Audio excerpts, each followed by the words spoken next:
वंचित मोठ्या पदावर जातात याचा काही जणांना त्रास होतो असं वक्तव्य धनंजय मुंडेंनी केले। माझ्या जातीला बदनाम करू नका असंही मुंडे म्हणाले। ठाण्यातल्या वंजारी समाजाच्या कार्यक्रमात धनंजय मुंडेंनी शेरो शायरी देखील केली। तर मंत्रिपदासाठी माझी जात आडवी येते असं प्रकाश सोळंके यांनी म्हटलंय। वंचित समाजातले लोक मोठ्या पदावर जातात याचा काही जणांना त्रास होतो असं वक्तव्य धनंजय मुंडेंनी केलंय। यामुळेच काही जणांनी बिंदू नामावलीचा मुद्दा काढल्याचाही आरोप त्यांनी केलाय। आपण वंचित मधले किंचित आहोत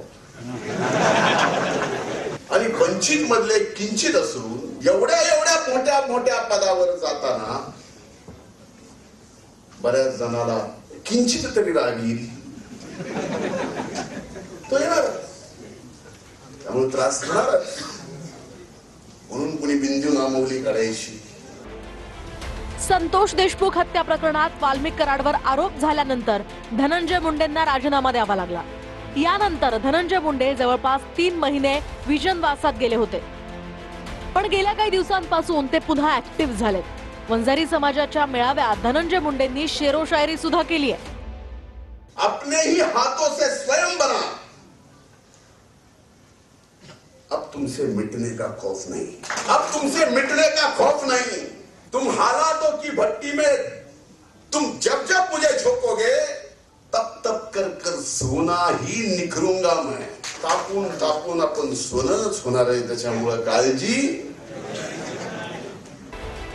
दरम्यान धनंजय मुंडेंच्या मंत्रिपदाच्या चर्चा सुरू झाल्यानंतर प्रकाश सोळंकेंनी सुद्धा त्यांची मंत्रिपदाची जुनी इच्छा पुन्हा एकदा व्यक्त केली आहे। 45 वर्षात बीड जिल्ह्यात मराठा समाजाचा कॅबिनेट मंत्री आणि पालकमंत्री झाला नाही असंही सोळंके म्हणाले। बीड जिल्हा ओबीसींसाठी राखीव दिला आहे का असाही प्रश्न सोळंकेंनी विचारलाय।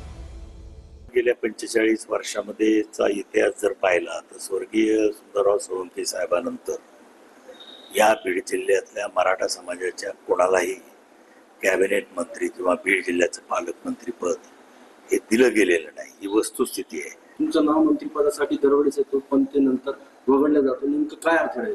आता नावाची चर्चा ही होत राहते, जेव्हा जेव्हा मंत्रिमंडळ बनतं तेव्हा चर्चा होत असते, परंतु शेवटी पक्षश्रेष्ठी काय विचार करतात यालाच महत्व आहे। आडवं काय आहे? माझी जात आडवी येते असं मला